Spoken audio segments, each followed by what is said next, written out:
With Justin Garcia tonight, 6 p.m. right here on 101.7 The Truth.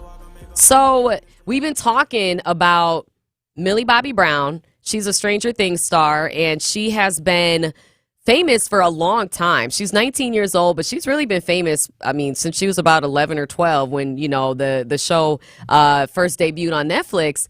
And I originally started the show saying I would actually argue that because she was put into a very adult environment, i.e. being on a TV set, being the breadwinner, being the one who is taking care of her family at a young age, I would definitely argue that even though we view her as a typical 19-year-old, she's anything but. Like, I don't know if y'all remember, but she went viral. I want to say she was 15 because her and Drake were like best friends. And it was a whole thing where people were calling Drake a predator because he was like good for, like, he would text Millie and stuff like that. Drake. And I don't think he's a predator. Unfortunately, I actually would more so point a finger at the adults around her for allowing her to make such good friends with an adult. Like, Drake at the time was already 30. Mm-hmm. She was only 15. He was double her age.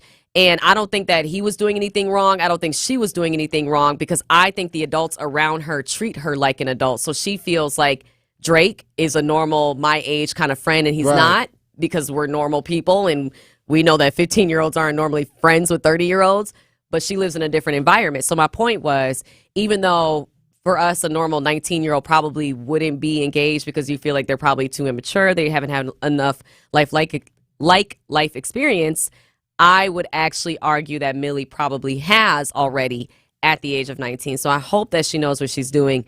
My only thing would be, is her brain fully formed? Like, is she even going to be the same person in a few years as she is now? So you believe in this relationship? Like, you're with this? Oh, yeah, of course. Because I believe in love. Like, and I believe that people know what they're doing. And if it doesn't work out, then it'll be in the autobiography. It'll be good to read about later. Millie Bobby Brown, you need to hit these streets, okay? You need to hit these streets. You need to get out there, okay? Show us what the strange things chicks talking about, all right? People want to know. People want to know, okay? Gross. I mean, she could go ahead and get an OnlyFans page or something. Like, don't just give it up already. No, don't just fall in love already. Be for the streets first, all right? Test that thing out, okay? Spin the block a little bit. Be a little bit like Miley Cyrus or something. All right, come in like a wrecking ball, okay? I mean, just locking it down already. I don't know. Test that thing out. See what you like first. That's just my advice. I don't know. So you could don't get me wrong. You could take Ben's advice, or you could take my advice, which is do what makes you happy. You have all the money, all the access, all the excess that one could ever hope to have.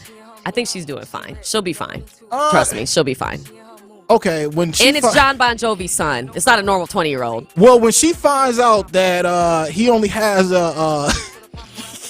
doesn't have the foot long. Nope. All right. And then she comes to the black side. All right. Anyway, with that being said, you know what they say, Mel. Once you go black, you never go back. All right. She needs a black guy first before she decides to lock it down with that white boy. That's all I'm gonna say. That's it. So Tori Lowe is on from 1 to 4. Dr. Ken is going to end our lineup. I'm very excited because the Bucks playoff schedule